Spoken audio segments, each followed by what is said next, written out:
Hey y'all, and happy Tuesday. Happy Tuesday here from a very humid Texas, hence the Rosanna here. I am Brita Long. I am the author and creator of The Happier Attorney, and this is the YouTube channel where we talk about flat fees and mindset and how you can be a happier attorney. So today we're going to start, we'll see if anybody joins us live, but we are going to start off with a question from the Facebook group, Attorneys and Flat Fees, which if you are an attorney, you are welcome to join. If you are not an attorney, you are not welcome to join. Sorry. The question was how to scale with associate attorneys using flat fees.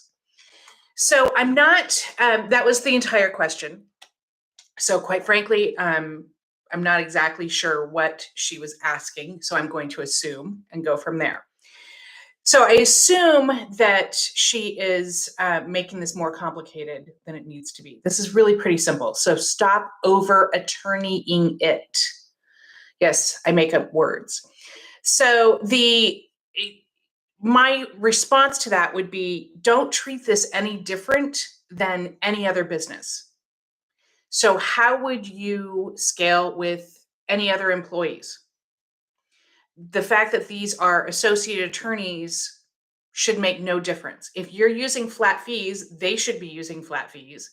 And so any type of billable requirement is gone, which, by the way, is great for hiring associate attorneys. Like, what a perk is that for hiring? They don't have a billable requirement. They don't even have to track their time. Holy cow, right? So let's talk about compensation and how you, first of all, compensation, just make it simple. Pay them a salary, pay them a good salary, period. And you can add, bonuses in, random bonuses or whatever, but make it simple. Just pay them a salary. And it's not tied to how much they work, because that's the whole point of flat fees. So then the next question that sometimes comes up is, well, how do I evaluate them? If we don't have billable requirement, how do I evaluate them? So again, stop over complicating this. Stop overthinking it. This is really simple if you just pull back, all right? You are not evaluating them on how much they worked. You're evaluating them on whether they're doing a good job. Are they getting the job done? Are they getting their work done? Are they getting it done on time? Are their clients happy? Do they get along well with other staff members? How's their judgment? You're evaluating them on all of the things that actually matter, not how much time they're spending doing something. All right. And I would say, at least until that associate really is great at pricing, to have you do the initial consultation and the assessment with a potential client and have you set the flat fee so that the associate is just doing the work.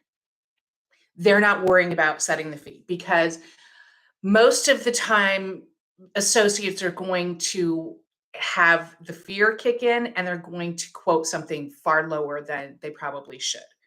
Okay, so you're the managing partner. This is your practice. You know the bills. You know what the case should be.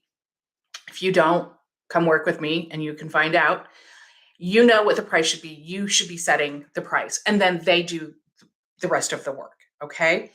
And so again, don't overcomplicate this. So let's pull back and look at the big picture. Let's say that you're by yourself and you could easily handle 5 new matters a month. Okay. Let's say your average flat fee on that is 15,000 per. So that's 75K per month. Let's say your overhead is 35%, so that's 26,000 a month. Now, let's say you want to add an associate. Now you can bring on, let's say, 8.5 new cases a month instead of the 5. Now your gross is 127 a month. Now you're saying, let's say 35% overhead is now 45,000 a month. Can you now afford to pay an associate a great salary? Yeah. Can you afford to pay them $10,000 a month? Absolutely. Could you even probably pay them $15,000 a month? Yeah, you could. And can you get an amazing associate for 10 to 15,000 a month? Yeah. Okay. Especially when they don't have a billable hour requirement. Now, again, you have to make sure they're doing the work, they're doing a good job, they're getting along with people, their judgment is good. They're a good attorney and they're doing the job. But that you can evaluate without having any kind of billable hour requirement. So I recently saw, of all things, it was a TikTok, but it was fabulous. I don't remember who it was, so I can't give credit where credit is due. But it was a very, very successful business person who was saying that, generally speaking, higher intelligent people are not going to make a lot of money. It's the people who are less intelligent who make the money. And how many times have we seen that?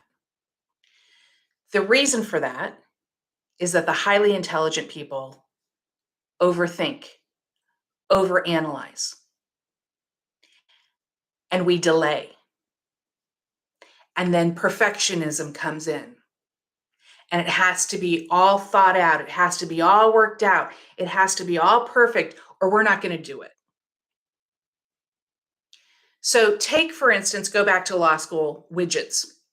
Let's say you're in the business of selling widgets, or you want to be in the business of selling widgets. Okay. Person A, attorney, selling widgets versus person B, a normal person selling widgets. All right. What is person B, the normal person? How are they going to go about selling widgets? They're going to have a widget and they're going to say, okay, I'm going to sell this for, we're going to say $5. And if nobody buys, if there's too many people buying, then I'm going to sell it for $10. I'm going to keep, and then if still too many people are buying it, I'm going to sell it for $20. Right? That took 2.3 seconds. What does attorney do who wants to sell widgets? Oh, well, let's see. How are we going to sell this? What's the price? Oh, I don't know. Is anybody going to buy it for $5? I don't know. I don't think that people are going to spend $5 on it. And, does that person have $5 to spend on the widget? I don't know. And is it ethical to send it for $5? And and maybe I should do a study. Maybe I should go and read a couple books, and maybe I should. Okay, person, and I'm exaggerating a little bit, not much. Person B has already sold 1,001 widgets. You haven't sold one because you're overthinking. We're overcomplicating. I know fees have to be reasonable, blah, blah, blah. I get it. The point remains you're overcomplicating it. So go back, how would you, if you had a receptionist or an office manager, how would you scale when they weren't tied to billables? Again, if you couldn't use billables, which hopefully you're not, hopefully you're doing all flat fees. So that's not even in your head. Then go from there. How would you compensate that person? How would you evaluate that person? How would you do everything? Don't overcomplicate it. It is not half as difficult as you're making it out to be. Okay. So if you got any value from this, please like, subscribe, write in the comments. What do you think? These are just my thoughts. What do you think? And if you want more information about flat fees, please, and you're not in the Facebook group, join Attorneys and Flat Fees, only if you're an attorney. And if you want more information about learning flat fees or learning mindset, working with me, go to britalong.com. That's just my name, britalong.com.